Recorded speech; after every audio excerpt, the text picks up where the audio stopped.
All right, everyone. We have made it to the final episode of Miss Marvel.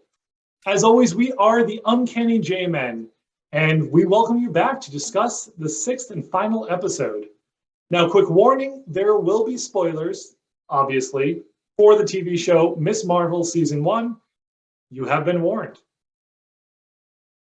All right, Jay, do you want to kick us off? Yeah, I mean, I feel like there's a lot, but every finale is going to have a lot. I mean, it's the wrapping up of the story. It's setting up for future because it's the MCU. There's nothing ever ends without something else getting started. Right. So there's a lot, but really the one thing that kind of like when I'm watching something, MCU history just pings off in my head, and so like we pan over the Statue of Liberty. And it's nice and green and everything. At one point, I'm like, shouldn't it? Wait, isn't it not the Statue of Liberty anymore? Isn't it a statue of Cap? Or is it still? Is there separate statues? And that one was all dingy and gross from the blip with a bunch of boats around it. Yeah, it has gone through a lot. I think the last time we saw it was in Spider-Man: No Way Home. At that point, I think it was the Statue of Liberty. But they were putting a cap shield on. That's what it was. But in that battle, the shield got knocked off, maybe. And so, I think at the end they were fighting on top of the shield that was now in the water. Yeah. So I guess that whole thing just got abandoned. It's back to the Statue of Liberty. They just brought it right back to the Statue of Liberty, and that was it. So I just thought that was kind of fun that they like nothing can just be panned over anymore. Yeah. Everything has history. Yeah. Yeah, like Trust a Bro trucks were driving through the city and through the episode, so everything's everywhere. Yeah. So we start off like they basically were like end of last episode leading into this episode, no time in between. It was Circle Cube getting blown up, Kamran and Bruno running away, and it just picks up from them running away right away. Yeah. With some unpacking. They came back from Pakistan, and so like they just got going right from the start because there was a lot they had to go through in this episode. Yeah. Yeah, they certainly did. And it was action packed. And I totally agree that there's a lot to talk about here. I have my normal notes, my long page of notes, and I normally put a dash next to the things I want to make sure we definitely talk about. Yeah, just about everything's dashed. But yeah, that introduction of Bruno and Kamran fleeing, trying to get their great train escape, and that going south. It's really interesting because when Kamala got her powers, she got them. She was a little dizzy for a moment, a little disoriented. She never seemed like she was in pain or having any trouble with it. But Kamran, it's hitting him differently. He mentions at one point later on, he feels like he's being like crushed from the inside out. Yeah. And you see he's just having trouble getting around. He's having trouble. He's like keeled over through most of this. He needs Bruno's help moving. It's clear that this is different. Yeah. That maybe Kamala, naturally her body, because of just her situation, which we'll get into later, because of her unique situation, she could handle it. But for him, it was forced upon him. So I'm wondering if that has an impact. Yeah, and while they showed somewhat similar power set, it was definitely different. His was very jagged, hers was very smooth. Yes. And it showed that he didn't really have a whole lot of control. And I mean, there were times where he was just emitting like radiation waves or like blast waves off of him. And that's never something that we've seen Kamala do at all. So they're definitely different powers. Similar in that they're both Jinn historical, like they're descendants of Jinn, and so they have light world based powers, but they are very different powers. Yeah, it's interesting. Yeah, and I'll say the Jinn were kind of enemies for the whole rest of the show. They weren't really in this one at all because obviously they're all dead, except for Kamran. And they definitely were setting up, I mean, Marvel, a lot of shows, a lot of superhero things, they like to do this thing where the villain has the same power set as the hero. And I thought that's where they were going, setting this up, and they keep on teasing us with that, with like, oh, don't tell him his mom is dead. okay, well, when you tell him his mom's dead or withholding that information is going to make him even more upset. Like, kind of like just like with Nakia, whereas like, you didn't tell me you're a superhero. I'm upset about that. That's like a small potato next to your mom died. Yeah. So, and not only that, but like everyone you grew up with that were considered probably family for you are dead. Yeah. That's where it felt like it was going with him being the bad guy. And they subverted that expectation and were like, kind of, but no, he's pretty good again. Yeah. It's almost like Marvel has it like in their contracts for all the people directing these things. You have to have same power set against same power set some point in there. And it's like, okay, well, Kamran, we want him to be the good guy. We have to have that obligatory battle. So they turn him bad temporarily. They have the fight, and then he's good again immediately after. They got the fight in. They did their obligation. Yeah. Yeah. I will also say, Sheikh Abdullah, he's awesome trying to hide. Like, they went to the mosque to hide. Just there's so many great supporting cast in this show. Like, I love every single person. Like, even Zoe shows back up, and you have to like adore the way she was interacting. Be like, oh no, like I wasn't gonna have popularity come in the way of someone who saved my life. Like, yeah, these characters are deep. They're multidimensional. Every single one of them, every side character has so many dimensions to them. It's great. They did a fantastic job setting these characters up. And I'm especially glad that they don't hold the little carrot of no one knows my secret identity. Like, not even my loved ones. Every one of her loved ones now know that she is Miss Marvel or Nightlight or whatever. Like, I mean, didn't officially take the moniker yet, but right. Her whole family knows, and they're all very supportive.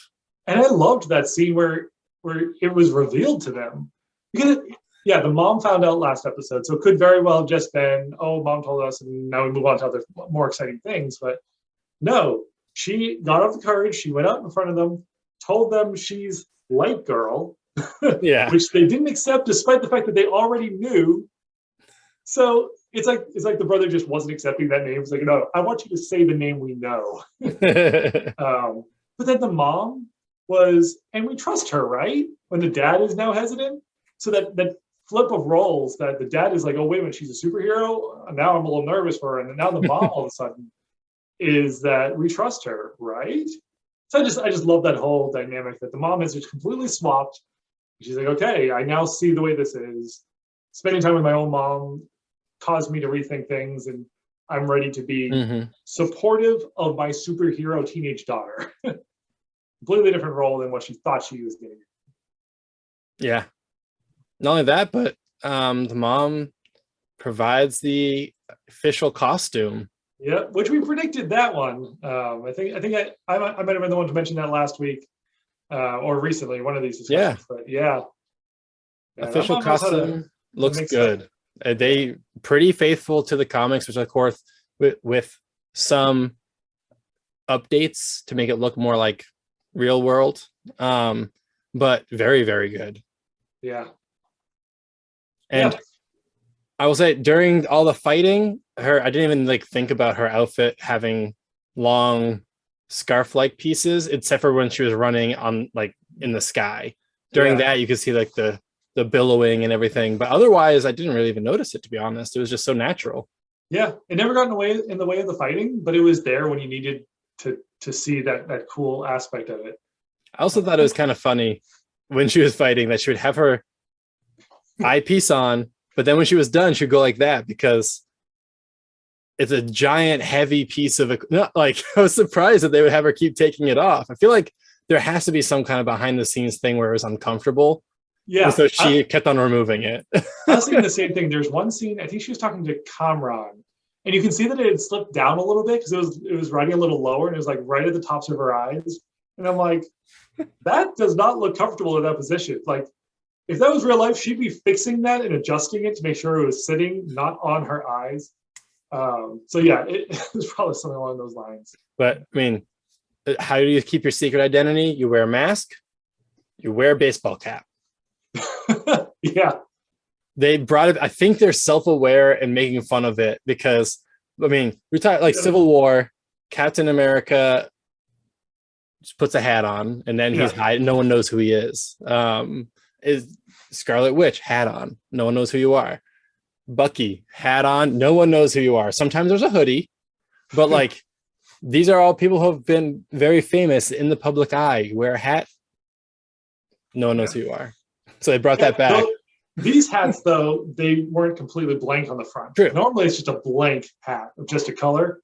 These ones had some words. And the hoodie thing was there, too. Yeah. That they're all in hoodies, and suddenly they're all completely identical. And I would say, such courage on these non-super people going up against these non-lethal weapons that can just bust through walls completely. It's like non-lethal to supers, maybe. Yeah, cement blocks were blowing up. Yeah, if that hit any of them in the chest, their insides would be scrambled. So yes. They would feel like they're being crushed from the inside out. Yeah, like Kamran said. Yeah, exactly. Yeah. And it was interesting. Deaver, the DODC person, Miss Agent. I'm really curious what happened to her in her previous life or whatever, because she doesn't just seem to have a vendetta against superheroes, but she's lying to everyone she sees in order to achieve this objective. She lies to her superiors and tells them that they're leaving a trail of destruction.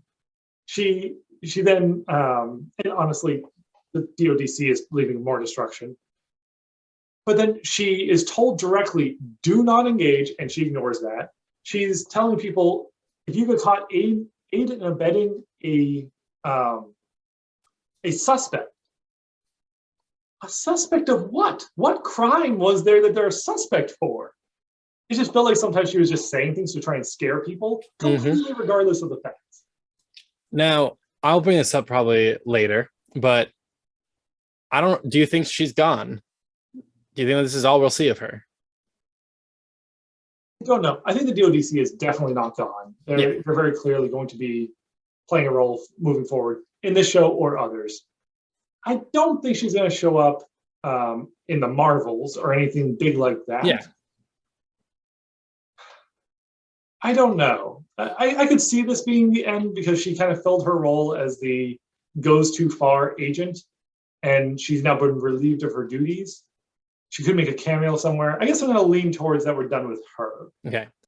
What else? I mean, for the most part, a lot of action. There wasn't a whole lot that like I picked out that was like, oh, that's cool. I'm pretty sure that in the school was one of the QR codes for another free comic book. But I couldn't, when I went back, I could not see where it was. I thought I saw it on a desk. It wasn't there that time. So I'm not sure. I thought it was there, but I've been on the lookout for those QR codes. Yeah. Yeah, I've just been so engrossed in every episode, even when I watch it multiple times. I haven't found a single one yet. I'm sure I could find them if I was looking for them, but I've just been watching the story. Is there anything? So the next thing I want to talk about, so within that school scene, I have a lot of questions around Kamran and his situation. So he mentioned about feeling like he's being crushed from the inside out. He also is still hearing his mom. We can still hear the echoes of his mom's voice calling his name while he's running through the school. So I don't know if this is just like the reverberations of when she cast that spell or whatever she had cast to give him those powers, just kind of the echo of that still lingering in his mind. But the fact that he's having trouble controlling his powers and still hearing the echo of his mom, who we saw disintegrate essentially, or something happened to her at the end of the last episode.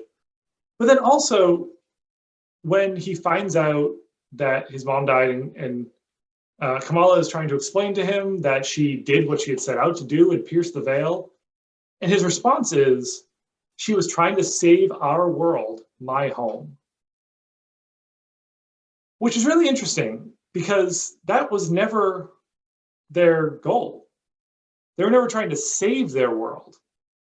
They were always saying they're trying to get home, that they were cast out and they're trying to get back.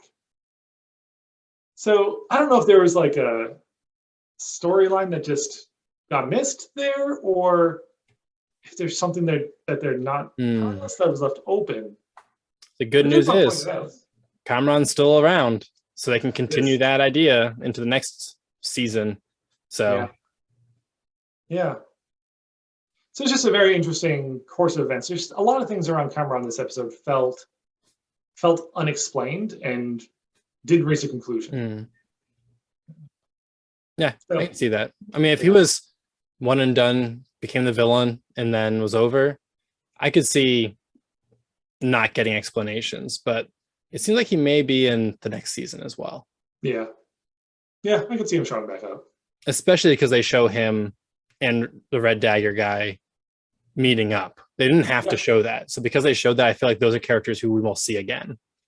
Right, exactly. If as soon as he left Kamala, if they never showed him again, then it's the focus is on Kamala and her friends that are still there, and he's now left that group. He's no longer the focus. But yeah, you're right. They show him arriving with the Red Dagger guy and they're meeting up. So the two of them still have that significance, enough importance to actually show the meeting up and show the audience, not just tell us, yeah, he got there and he met up with him, but to show us that it really did happen. Yeah. So, yeah. One thing from the fight that I would be remiss to not mention is that she uttered her famous line from the comic books to embiggen. And then she grew all kind of big, kind of weird looking, but kind of big because it's still like her torso, but then big arms and legs. Yeah. So, and then her head, just sticking out the top of it. It actually was more reminiscent for me of a character, Armor, who's a X-Man. She basically has this armor, like this almost like crystalline armor, like light kind of armor thing that's super strong that forms around her. She also has a head piece to it, but it looked more reminiscent of that just because of the power set. But I'm really glad that they added that, and she's already been stretching her body in the crystalline form anyway, so it had to be in there somewhere. Yeah, but to show that like she has a different power set, but she's still using it in that same way, so she can still play the same role she had in the comics. It's just being generated in a different way, and I am not disappointed at all because that fight scene was gorgeous. It was. The colored lights from both of them merging, colliding, knocking off, just like the shimmering. Like I've never seen weapons so gorgeous as was being used in that battle. Yeah.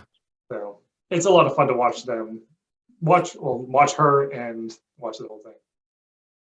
And I do have to say that in that battle, in the school thing, I enjoyed the corniness of it, just the Home Alone, like Miss Marvel alone type of thing, lost in the school. But it did require a lot of suspension of disbelief because they got there, shortly after they got there, they see the DODC outside the window, and they're like, we need a plan.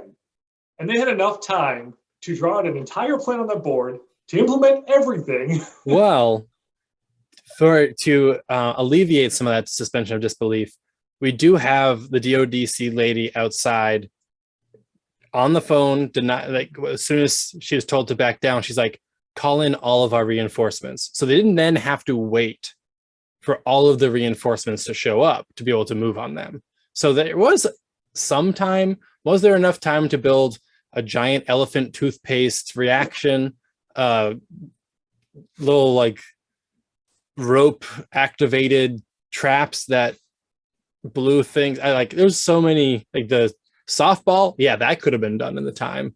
But they're like, I just felt like it was chaos, and I loved it. And Bruno even took a break to dance with the skeleton. I thought that was hilarious. That was my favorite part, that Kamala's like working out the reaction for the toothpaste, and he's in the back just waltzing with the skeleton. And I'm like, you do realize the stakes here, don't you, Bruno? I mean, I don't know if he realizes the stakes, because then he was like, come on, dance with me, everyone. I'm good at dancing. And then just gets cracked across the face. So I don't think he understood the stakes. Maybe not. Anything else that you want to talk about towards that fight or before? Because I'm happy to just spend the rest of this time talking about like the later stuff.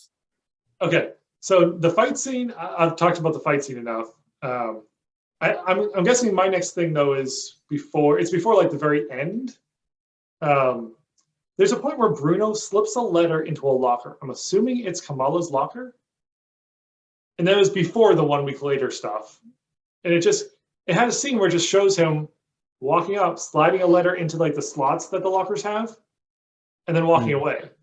And there's nothing before, nothing after. It wasn't like he was in the background. It was very deliberately a scene that was put in there, but they never tell us what the letter said or didn't actually tell us who it was to. We never saw anyone receive it. And then it was like the 2 weeks later or whatever it was. And it was like, oh, okay, I guess we're not seeing that. Yeah, I forgot about that. Yeah. I remember it the first time, I was like, did that ever get resolved? The second time through, I'm like, nope. Yeah. Interesting. Yeah. There's something he wanted to tell Kamala that he didn't want anyone else to hear. So, including the audience. Okay, we can move on to the exciting end credits or end of episode stuff. All of the stuff, the dust clears and we get popped with it 1 week later. I'm not sure why it had to be 1 week later, to be honest. It was put in there and then they're like, Bruno's going to Caltech. He's leaving. But before he leaves, he gives us what may be some of the biggest news in any Marvel TV show. Or like, people have been wanting this for a long time, and this is how they dropped it. So just to recap, in case anyone missed, Bruno goes up to Kamala and was like, hey, just so you know, like I was looking at your genetics again. By the way. Because your brother wanted to know if he has superpowers, and he doesn't. But when comparing your DNA to his, I noticed that there's something different about yours, something that's not quite right. She's like, oh gosh, what is it? He's like, there's like a mutation. And of course, immediately my mind went to, all right, mutants, the X-Men. We're getting the X-Men in here, but like she's the first one. But then upon rewatch, they actually play the 90s X-Men theme song, the in the background when he's telling her. I literally just got chills. I did not notice that. Yeah. So it goes from me thinking, oh, are they trying to hint at it? Because they've used the word mutant in the past. Unfortunately, they like Mordo used it once, and we were all like, does that mean something? And it didn't. But you pair him saying that she's got a mutation and the 90s X-Men theme song. To me, that is full confirmation that we have the first confirmed mutant X-Men kind of character in the MCU. Yeah. Well, besides, in 616. Yeah, in this universe of the MCU. Because we have Professor X and 838, but in 616, the main one, she's the first. Yeah. That's big. That is huge. And I was going to bring that up, and I was going to talk about, is it X-Men or is it Inhumans? Because, I mean, she was an Inhuman in the comics. And if you've watched our previous videos, I put one out where I was predicting that she was going to be an Inhuman. And I've kind of been standing by that this whole time. But I was ready to swap on this because, the word mutation, it's really hinting at X-Men. If they played the jingle there, it's not hinting. It is definitive. Go back and listen. Like you'll just go back to that one scene. You'll hear it once you're looking for it. I didn't hear it the first time. I didn't hear it the second time. But what they may end up doing is making Inhumans and X-Men basically one lore within 616. Just saying basically like there aren't really Inhumans, there aren't really mutants. It's all one thing that is mutants. And so we may see some popular Inhumans characters. But they're just going to be called mutants. In the comics, there's a lot of overlap between the two groups, but there's enough of a difference that they have different origins of how, like different ways they turn into. Like the one requires a Terrigen mist, and the other one is just puberty. One they like lived on the moon for a while. The other one they lived on an island that was a living being. There's been a lot of things that you could have just assigned to either and probably been fine. And if people are okay at this point with Kamala having new power set, I feel like it's okay to say, she's a mutant. She's not an Inhuman. And it really does make sense. The X-Men have always been a more popular concept than the Inhumans have. And Marvel's already tried the Inhumans twice.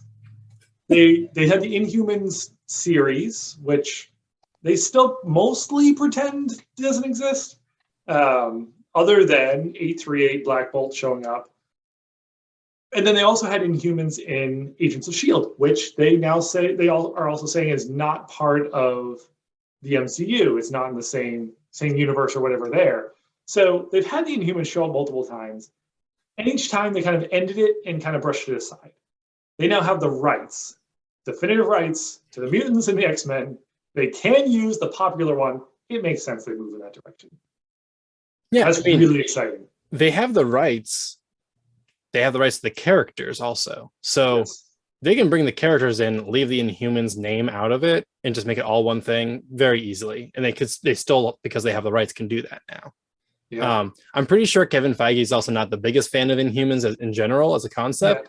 Yeah. So it makes sense that we may end up seeing more mutants. Like, who knows? We may see the Marvels. So a big mutant in the X-Men series that a lot of people love has her origin very closely tied to Captain Marvel. In the comics, Rogue actually gets a majority of the powers that people know about with her super strength, flying, invulnerability. She didn't have any of those to start off with. She just had, I touch you, I steal your power. But she touches Captain Marvel for too long, essentially removing Captain Marvel's powers from her and getting them for herself. Yeah. And then never loses the powers. Eventually, Captain Marvel got her powers back. But they could easily do that as an introduction to have a new Rogue, like a real more faithful to the comics Rogue. Yeah. In a the Marvels series result. I think it'd be very interesting. This opens the doors for so much. It's incredibly exciting. Yeah, I'm a huge mutant. I have, where is it? Got my signed Gambit sketchbook one, and I've got a X-Men number 31. I'm a huge X-Men fan. That's where I started reading all my comics. So I am ready for more mutants in the MCU. The door is open. Yeah, I've got my X-Men stuff around somewhere. I think it's in a box for storage from when I moved into this house recently. I gotta find that and just start expanding my wall back here. Because they're in. The X-Men are in. Yeah. So on the topic of Captain Marvel. Yes. Let's go on to that end credit scene, which I was wondering if there'd be an end credit scene, but I was like, most of the shows have at this point. So that threw me off. The first time I saw it, I was like, well, she transformed into Captain Marvel, because that's how it was in the comics. Yeah. I don't think that happened though. No. Because the first time it was like, okay, she shapeshifted. This is awesome that she has this ability now too. A little weird the way they did it. But yeah, when Captain Marvel shows up, she picks up a shard of the door and sees her face. It's not a mirror. She sees her face, and she looks around the room and sees all these pictures and stuff of her. No. She is surprised to be there, and it's the first time she's seeing all of that. Yeah. Something about the bangle seemed to have swapped their positions. So wherever Captain Marvel was, wherever she was fighting, I think she was fighting something. I think that's why when she popped in, she was flying across the room and blasted through the door. I think she just got hit by something. He got knocked back, and that's when the swap happened. Here's whatever it is. Some food for thought, a theory maybe. We previously, one of these weeks, we discussed how the bangle may be related to Shang-Chi's rings. Last we saw Captain Marvel, she was investigating those rings. So if they were actually connected and she found some place or something where fighting people or otherwise, the bangle glowing and then transferring to people, to me, means that Captain Marvel touched something from wherever the bangle actually originated from, like some alien world, wherever, where the rings were created as well, potentially the land where Fing Foom lives. That's how they transferred places, which means that when the Marvels start, we may start right off the bat with either Captain Marvel having to fly her way all the way back, and when she gets there, there's Miss Marvel just like fighting a whole bunch of bad guys or something, and then her fangirling. That's going to happen. Or it'll start with Ms. Marvel just popping up in the middle of a fight or something. Like, hopefully not in the middle of space, because I don't know if she can actually survive space yet.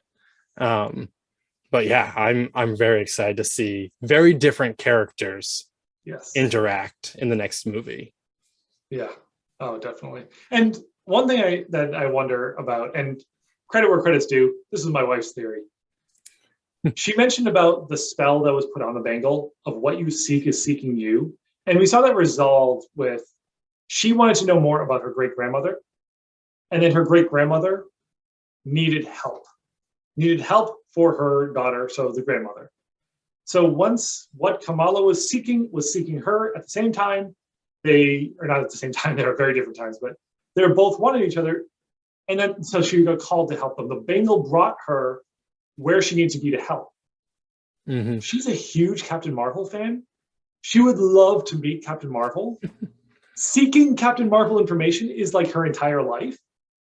So if Captain Marvel was in a battle, was having trouble, and called out for help or was wanting help in that battle, could have been calling out to Kamala in a way, not knowing it's Kamala, but calling out for help.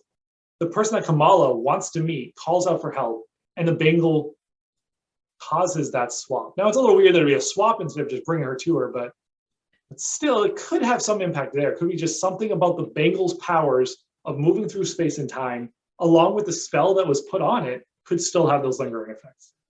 Yeah, and I feel like the way the bangle lit up was more Captain Marvel energy than it was crystalline energy. Like it was activated, something. So, well, I mean, it'll be a little while before we find out, because the Marvels aren't coming out for a good bit. But I'm excited to see how everyone's interacting. I mean, because it's very possible that Monica Rambeau is also a mutant. Mm-hmm. And that we're just going to see all mutants have some way that their powers get triggered by some external force, and that she actually is a mutant this whole time, and we just didn't know, But that spectrum, so Monica Rambeau, Captain Marvel, Miss Marvel, all together, it's going to be epic. So I'm looking forward to it. And I'm sure we'll break down some trailers when they come out eventually. Yeah, we had just over a year until it's released. I believe it's July 28th of 2023. I could be a little off, but it's something like that. Oh man, luckily we have other things in the meantime. Yeah, that's gonna be great. And one thing that I do want to make sure we touch on before we're completely out of time. Yeah, Abu, the dad. I know that's not his real name, but that's what she calls him. I absolutely love that character.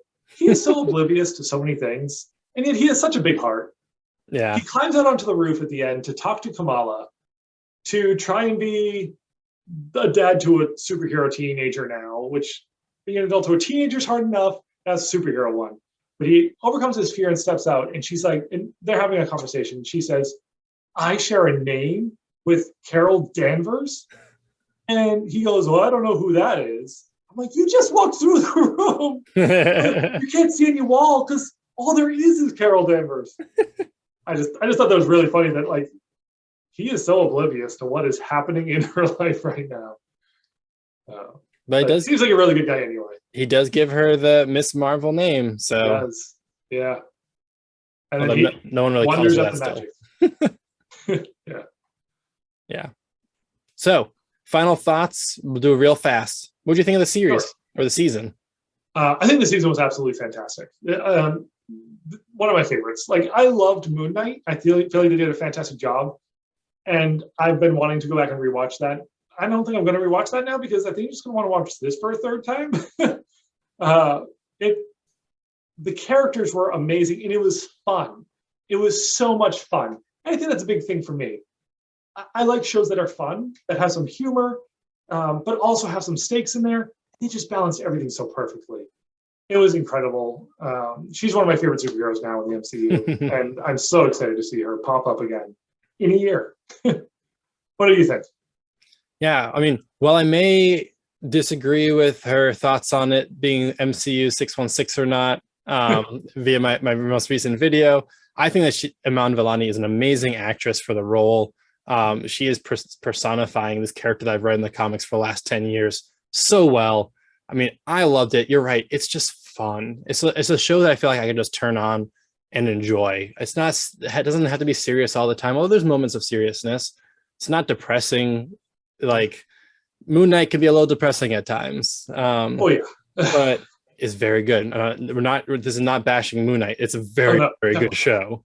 I love both of these shows for different reasons. It's hard, like, I mean, all the MCU shows are so different. All the MCU properties at this point are different enough that there used to be like the superhero genre. It's no longer the superhero genre. It's the whole bunch of different genres that happen to be with superheroes. And I love that. And this one was more like family and like slice of life kind of fun to it, with still having some mythical, some cosmic. It's just, I don't know. There's no show that I love more characters in than this show. And that says a lot. I agree. So that is our, I guess, last episode talking about season 1 of Miss Marvel. We have enjoyed it thoroughly. And next time that there's a Disney Plus show for, which I guess would be She-Hulk, right? Yeah. Well, unless we do Groot, the Groot cartoon, I guess we'll see. Yeah, we'll watch that. We'll see if we need to discuss on that or not. Yeah. But if not, then She-Hulk. If not, then She-Hulk. So we'll be back for some She-Hulk at least, maybe sooner. And we'll see us every week as we come up with videos on theories, not just on Marvel, but about Disney and Pixar and I don't know, a whole bunch of other things. Yeah. So thank you for joining us for another discussion. We are the Uncanny J-Men. Have a great day. Thanks for watching.